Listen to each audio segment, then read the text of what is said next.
I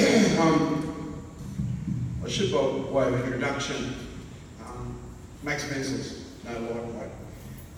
Max was voted overwhelmingly by all of the farmers throughout the greater Babinda area to be chairman of the mill. The mill, in terms of days money, turns over a couple of $100 million, and you don't put idiots in that position. And he was there for the best part of 20 years. He was also Vice President, became Vice President when they were a great organisation. They fought for us. Max was also Member of Parliament for the area, and he was a wonderful man called Jock Peterson. He ran the state like no one's ever run the state before. He made the state great. And he was stabbed in the back by a vicious nobody. And Max and I, and a third person, were responsible for evening the school. Both of us got very good memories, Max. And his Sicilian would be proud of our commitment to vendetta. Sam Sharker was one of 6 people that created the prawn and fish farming industry of Australia. 6 brave little souls went out there and said, we can have a prawn and fish farming industry in Australia. Those 6 blokes created an industry worth $765 million a year to the Australian economy. And it was only 6 blokes. And his partner was the head of the NFF, no lightweight, in the sense that they had the second biggest operation, prawn and fish farming operation in Australia. Now, I'm going to talk about the banks for a moment. The GFC, the bank said, oh, aren't we wonderful? We have come through because we have had a prudential approach.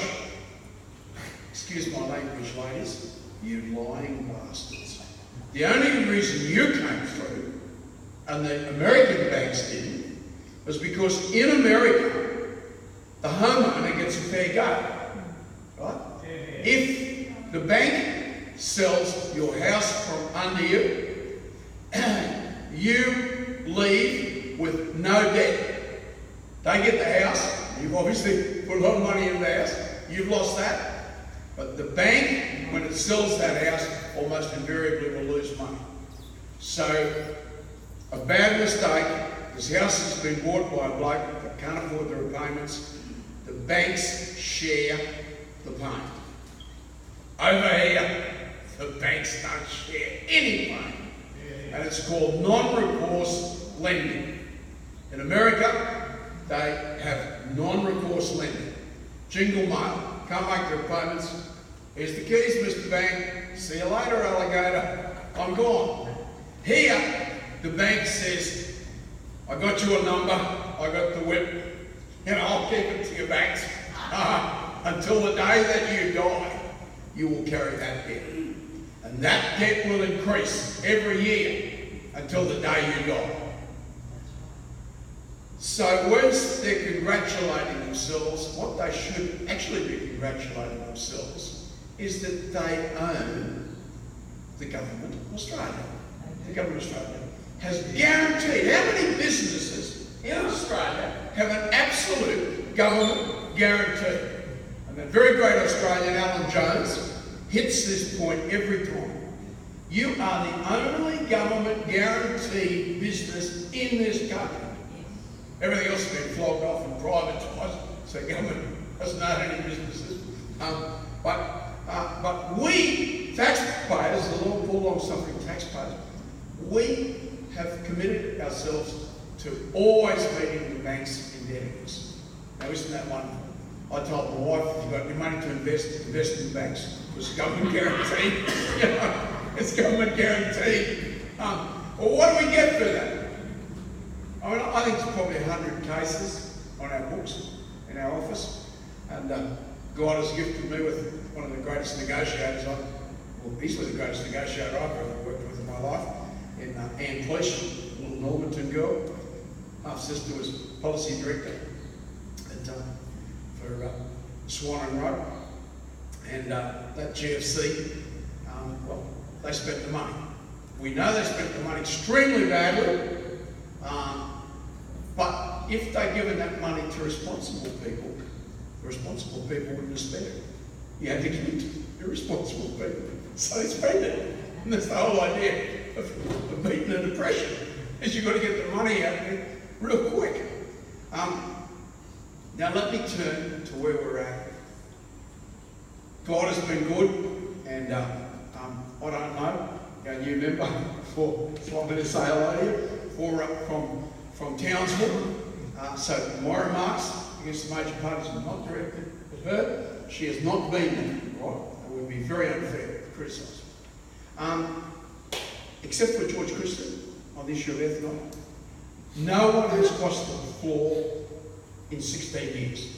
In other words, they all go down, there's a bunch of dummies, and I was a voter on, how do I hold my hand up? Oh, I hold my hand up, right. And I voted a bit when I was in the party system. I'd say, what are we voting on? Does anyone know? No, nobody knew. You just go down there and vote. Right? See, you don't have a democracy here. You have a machine that controls you. And the machine is the party machine. The party machine gets you the endorsement. The only way you can get into Parliament is via a party machine. And the party machine must have money. And that money does not come from branch members sending the collection box around. It comes from big, massive donations. Major bloke involved with the LNP, I'll be careful what I say here. He worked for public service on $90,000 a year, 10 years, before he went into politics. And the Australian newspaper said he owns 25 properties. He is the wealthiest man outside of Melbourne Turnbull in Parliament. I was told he's worth 23 million. So he did pretty well, hadn't he? The director of a party in Queensland. And 10 years, he went from being on 90 grand a year to having $23 million of assets, right? Now, so we know who's controlling Australia, we know who's running the show. But every now and then, we just get some power. And this time we've got some power. But we are one vote short. I'm assuming that George Christian will show the same great courage and commitment that he showed when he voted for. He was scared silly, his face was white as a sheet on the ethanol. So more power to George. I'm assuming that he'll stand his game. That other piece of rubbish from Cairns, I mean, they said, well, he's going to cross the floor. I nearly died laughing.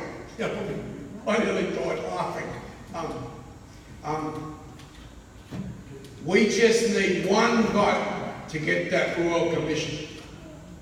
We just need one vote to get that Royal Commission. And then to find out whether the banks are actually banks or whether they're just puppets for the mortgage owners. John McClimate gave 3 hours of his life, and thank you, John, to explain to me this. I suspected that. Dennis Fay, over the last few days, has given me another rev on it. And it's my belief that in all probability we're correct in what we're saying. But we can't prove it without a Royal Commission. Secondly, we have case after case where you do an agreement with the bank. You say, if I meet this interest bearing payments every quarter, right, I keep going. Well, the bank just says, well, we didn't make that agreement, but we don't care about it now. We decided not to have that agreement. What am I going to do? I'm stony broke. I can't afford a lawyer. I mean, what am I going to do? And if I can afford a lawyer, it pits little me, little Cloncurry boy, against the giant banks of Australia who are turning over. I mean, their CEOs are getting 800 and 900,000 a year. I'm sorry, 8 or 9 million a year. Whereas in 1997, I think it was, They were all on 700,000. So it's been about 30% increase in CPI since then. So they should be on $1 million. They're not on $1 million. They're on, all of them now are around 9 million, between 9 and 10 million, last time I looked. But the profits, you read the profits of the banks, they create the money and then they make profit from the money that they created. And to underline the massive irresponsibility of the banks, a house in Sydney, the average price house in Sydney is $1 million. I mean, how is anyone going to make the interest payments on $1 million? That's the average price. So what sort of irresponsibility has ballooned and inflated the price of housing in Australia beyond the reach of any young person in the country? We have the highest housing prices in Australia, in the world. Australia's the highest housing price. Hong Kong did, but Hong Kong's part of China now, so, China doesn't have the highest price. And this is a country with the cheapest land in the world. I go 10 kilometres over there, and the land's worth, I don't know, $3,000 a hectare. You try buying a tenth of a hectare. So, have they been responsible?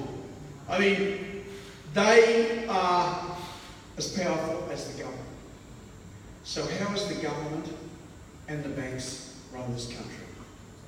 And we've been saying, people like John Quiggin, the famous economist, writes for the Australian, we have been saying, if you keep doing what you're doing, this country will go broke. And I'm starting to conclude now, Max. When we were little kids, we got vaccinated to protect us against disease. We have an army to protect us against invasion. We have a lock on our doors and our houses to protect our family, our goods and chattels. Everyone has protection. Every aspect of your life has protection. But geniuses in Canberra and the financial sector in Australia, these geniuses decided that we'd have no economic protection. So we have no economic protection. Well, that's fine. It'd be a real good idea if every other country was doing it. Now, I can't go too long. Agriculture, we all know what the figures are in agriculture. You dial up the internet on the OECD website, and it will tell you that farmers throughout the world get 41% of their income from the government via protection. They get 41% of their income from the government, all except if you're an Australian farmer. He gets least protection of any farmer in the world. He gets only 5.5% protection. They get 41, you get 5.5. Needless to say, we are closing a sugar mill every 2 years. Needless to say, the cattle numbers are down 23%. Needless to say, we have lost 31% of our dairy herd. Needless to say, the great industry that carried Australia was bigger than coal when Mr. Keating deregulated it, took away our arbitration, thank goodness he wasn't left there long enough to take away from all the workers in Australia, but he was into that one too. Labor men, Chifley and Curtin turn in their graves. If they were alive, they would spit upon him. But wool, 72% of the wool herd gone. So there's your four main industries: 31% down dairy and 72% down in woolies. Closing a sugar mill, it's down about 70%. We close a sugar mill every 2 years in Australia, and I'm trying to think what the fourth one was. The cattle numbers down 23%.